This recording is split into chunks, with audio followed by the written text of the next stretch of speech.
الشاعر الإعلامي بن سعد السيد، نائب رئيس مؤسسة المصفى العراقية للثقافة والفنون فرع مصر، اللواء العزيز علينا المؤلف والمنشور اللي هو طبيب أساسي جراح، لواء إكرام عبد القدوس مساعد وزير الداخلية، حضر نفسه عشان يحتفل معاكم باحتفالات 6 أكتوبر. تشريف عام. أنا لو قعدت أتكلم على احتفالات 6 أكتوبر من هنا للسنة اللي جاية أنا محتاجة كتب كتيرة. كفاية إن هي عملنا منورة عالمية لتاريخ حياتنا وطريق واسع لاتصالاتنا واتصالات شبابنا وكل التكنولوجيا اللي احنا فيها هي والصناعات اللي احنا فيها. لا بالمايك تخيلوا المايك مش شغال.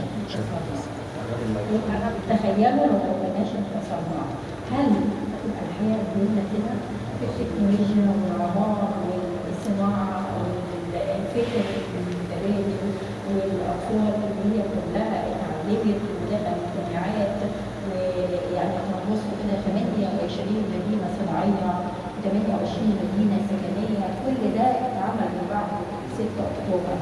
فإحنا بنحيي كل رؤسائنا، الرئيس جمال عبد الناصر والرئيس السادات والرئيس حسني مبارك ورئيسنا محمود الجميل عبد الفتاح السيسي في دراسة المسيرة لينا وكلنا بدون جزاء الشعب كله. أنا هدي الكلمة لأساتذتي على المنصة لأن هم أكثر بيا دراية، لأن هم ممكن يكونوا حضروا حرب 73 أنا ما حضرتهاش لأن ما كنتش لسه اتولدت، لكن هم هيكلمونا بكل التفاصيل الدقيقة وأهلا بيهم. ونبتدي بالكلمة الأولى من المهندسة سوزان حبيب رئيسة مؤسسة الوصفة العراقية في مصر. مساء الخير. بشكر اولا الدكتوره هناء عبد الله رئيس مؤسسه السلام لحقوق الانسان والكاتبه الصحفيه بجريده الاهرام لهذا التعاون المشترك بيننا فرع مؤسسه الباسقه للثقافه والفنون والتنميه العراقيه لفرع مصر للاحتفال بانتصارات اكتوبر المجيده.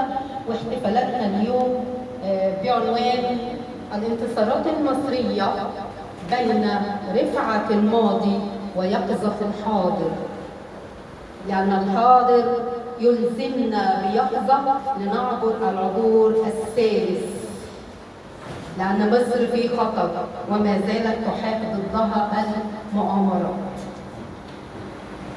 بشكر حضراتكم جميعا لحضوركم الباهي الذاتي الذي يشرفنا ونحتفي به ويسري فاعليتنا، ونرحب طبعا بعد الكلمات الاوليه بمشاركات حضراتكم.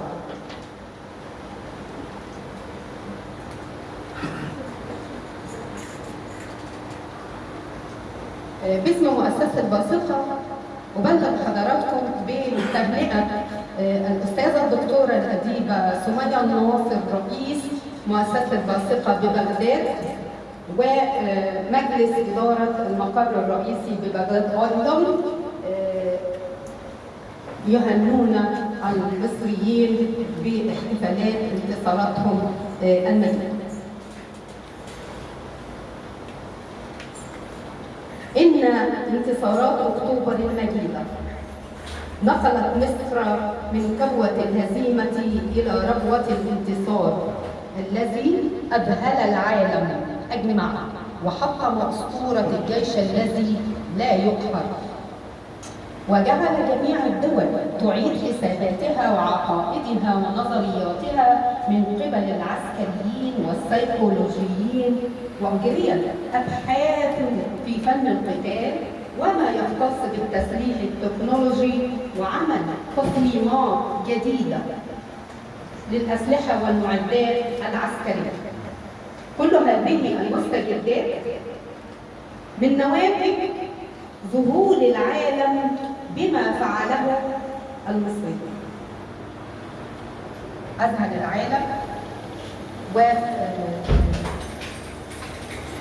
جعلهم يعيدون حساباتهم.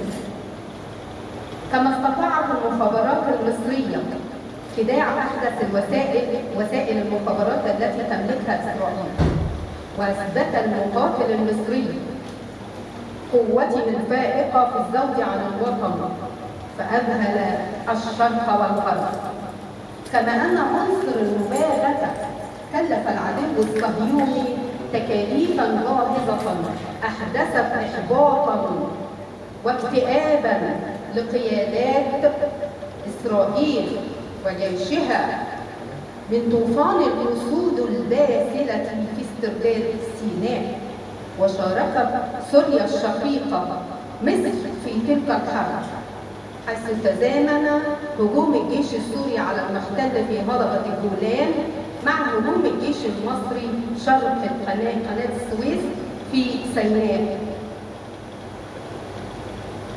فأحدث ارتباكا لجنود العدو. وكان ذلك بالاتفاق بين الرئيس الراحل أنور السادات والرئيس السوري الأسد. كل ما سبق ذكره رسخ قوة وعظمة مصر وعظم دورها في الشرق والغرب، وعزز الانتصار بشعور الفخار بوطنية المصريين. وكان ذلك العبور لقناة السويس وتحرير سيناء